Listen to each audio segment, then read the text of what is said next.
I am the master reader. We are going to be reading The Day You Begin.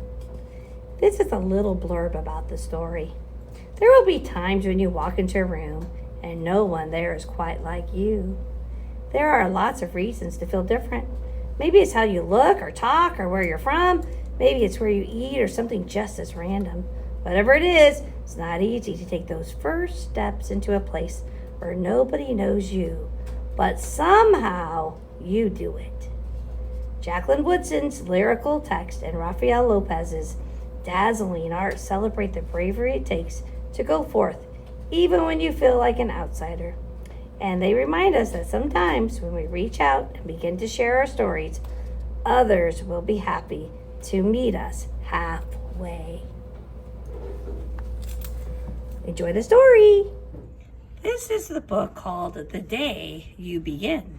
It's written by Jacqueline Woodson and it's illustrated by Rafael Lopez. There will be times when you walk into a room and no one there is quite like you. Maybe it will be your skin, your clothes, or the curl of your hair.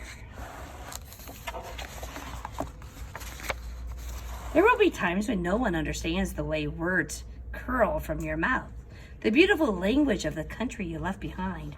My name is Rigoberto. We just moved here from Venezuela. And because they don't understand, the classroom will fill with laughter until the teacher quiets everyone. Rigoberto from Venezuela, your teacher says to soft, so soft and beautifully that your name and homeland sounds like flowers blooming the first bright notes. There will be times when the words don't come, your own voice, once huge, now smaller, when the teacher asks, "What did you do last summer?" Tell the class your story. When we went to France, Shayla says. These shells came from a beach in Maine. A boy named Jonathan holds out a jar filled with tiny shells so fragile they look like they'll turn to dust in your own untraveled hands. My whole family went to India, Spain, South Carolina. Each souvenir a small triumph of a journey. Their travels going on and on.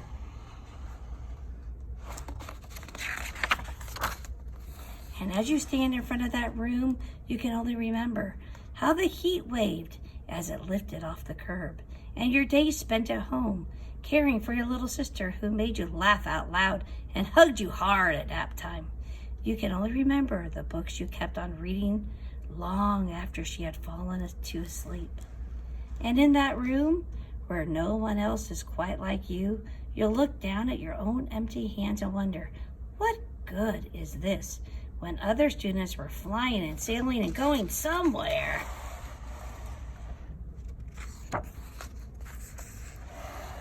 There will be times when the lunch your mother packed for you is too strange or too unfamiliar for others to love as you do. When even your own friend Naja will wrinkle her nose and say, "What's in there anyway?" And you'll wonder how she doesn't see the rice beneath the meat and kimchi. You'll wonder why she doesn't remember that rice is the most popular food in the world. Wow, look at that. There will be times when climbing bars are too high, the run is too fast and far, the game isn't one you can ever really play. I didn't want him on our team. You can watch. Maybe you can have a turn later. There will be times when the world feels like a place that you're standing all the way outside of it. And all that stands beside you is your own brave self, steady and still and ready, even though you don't yet know what you're ready for. There will be times when you walk into a room and no one there is quite like you until the day you begin. to share your stories. My name is Angelina, and I spent my whole summer with my little sister. You tell the class your voice, stronger than it was a minute ago, reading books and telling stories, and even though we were right on our block, it was like we got to go everywhere.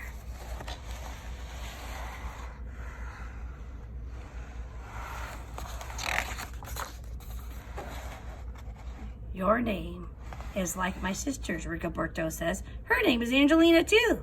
And all at once, in the room where no one else is quite like you, the world opens itself up a little wider to make some space for you. This is the day you begin to find the places inside, your laughter and your lunches, your books, your travels, and your stories, where every new friend has something a little like you and something else so fabulously not quite like you at all.